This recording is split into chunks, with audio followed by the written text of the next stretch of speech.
We know you want to feel good, but what we want to help you come to a decision about in these hours that we are together today, it would be so helpful for you if you would not spend so much time calibrating to those around you, and instead you would calibrate to your inner being. So it goes like this. I don't give a rip what you think. That's sort of how that goes. Because if they're in harmony with you, then you feel supported. But if they're not, then you feel attacked. And really, they are irrelevant. What they think about you is irrelevant. It's only what you think about what you think they think that is relevant. What they think doesn't matter to your calibration if you know what your source to which you are wanting to calibrate is. Now, we've been talking with you a long time, and we've told you that story in lots of different ways. But today, as we're moving along, you're going to hear it and feel it and know it in a different way. Because while you do seek harmony with others, and we want that, of course, for you, we don't want you to make a habit of looking for that alignment in places that aren't stable. And if you're looking for it in circumstances or events or other humans, it isn't stable. And then that confuses you. So you jump through this hoop and you jump through this hoop. When you come to think that getting the approval of others around you is what makes you live happily ever after, then they all have a big responsibility to you from your point of view that they're not going to keep up with, not even close.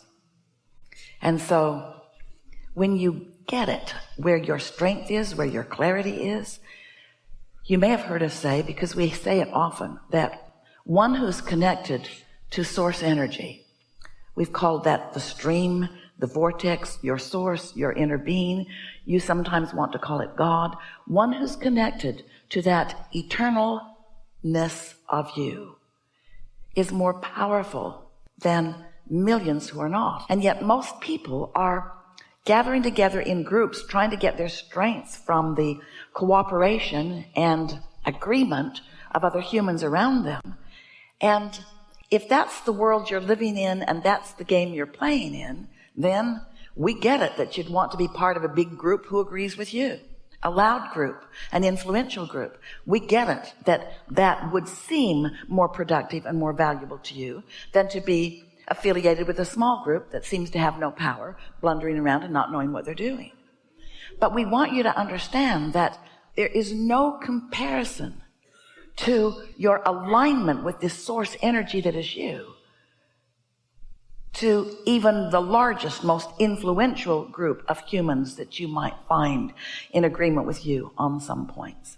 It's like the difference between a firecracker and an atomic bomb. That's not even an accurate enough explanation of the bigness of the value and the power of you connecting with your source energy.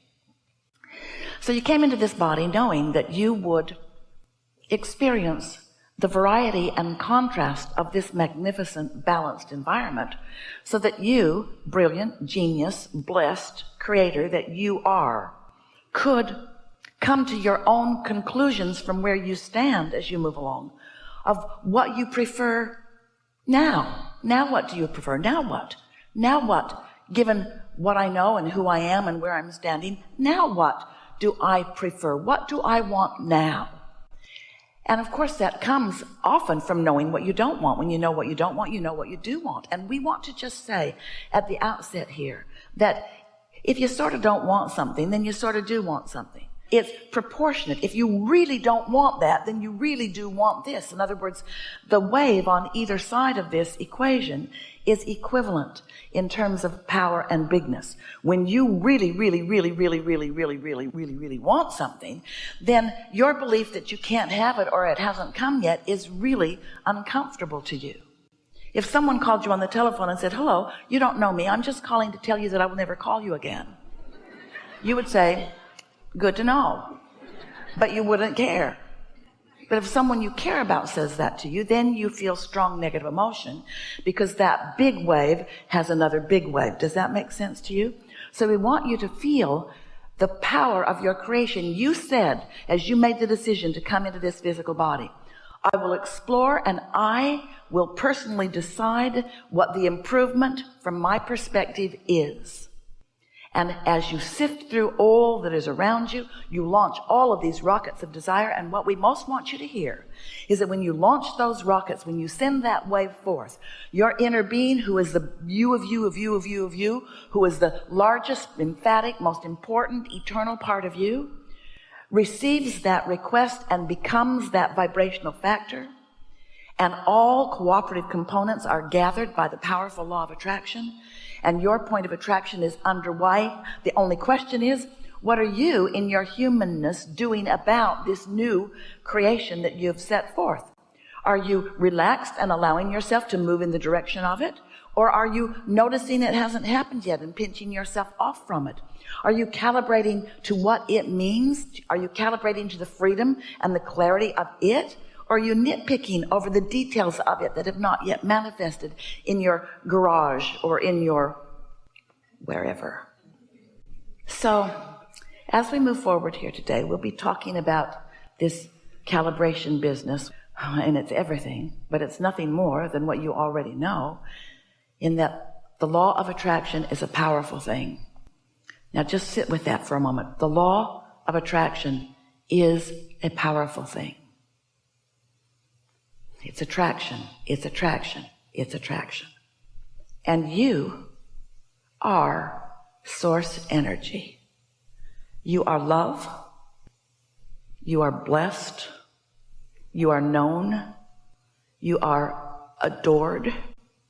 And when you sync with that part of you, you are powerful.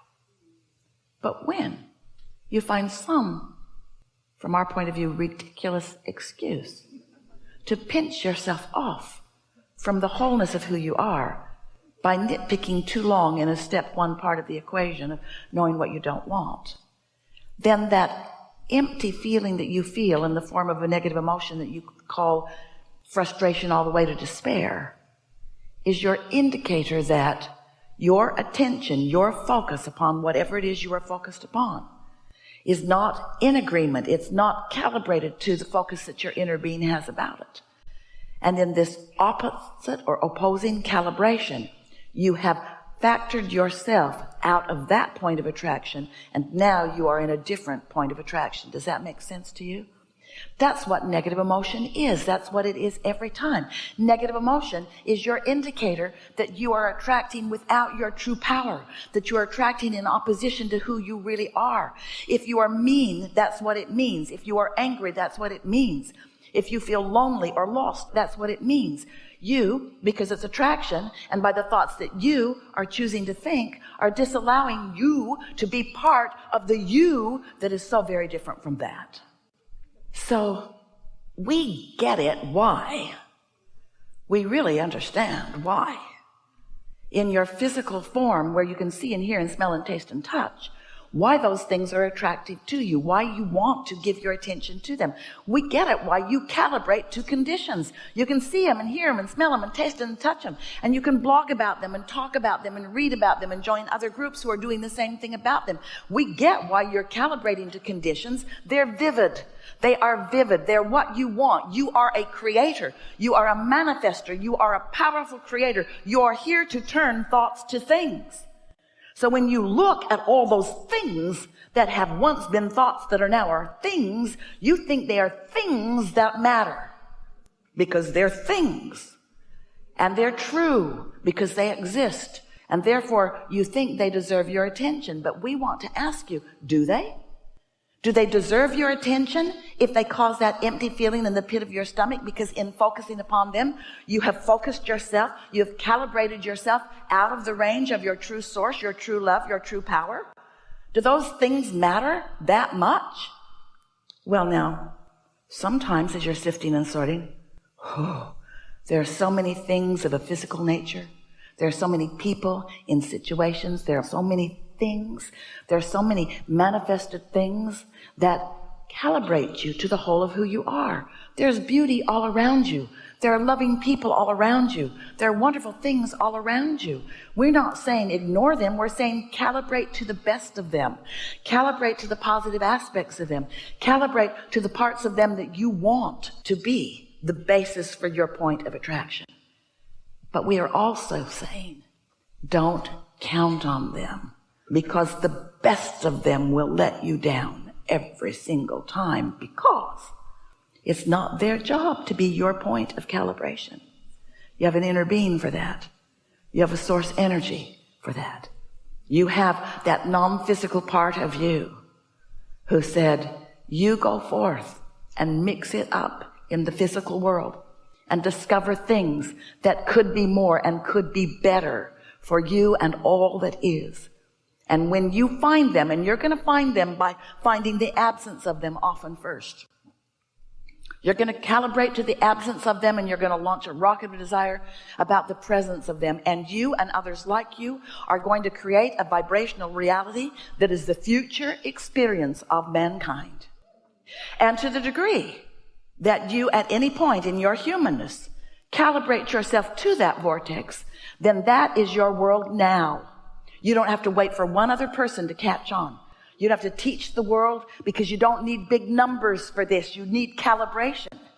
You don't need everybody to get it and everybody to do it in order for you to be calibrated to your power and your clarity and your pleasure and your you-ness, you see. Whew. Isn't that good to know? So, want to do some calibrating? Let's talk about stuff. Let's talk about how stuff gets there. Let's talk about creation. Begin right here. Stand if you think it's you. It is you.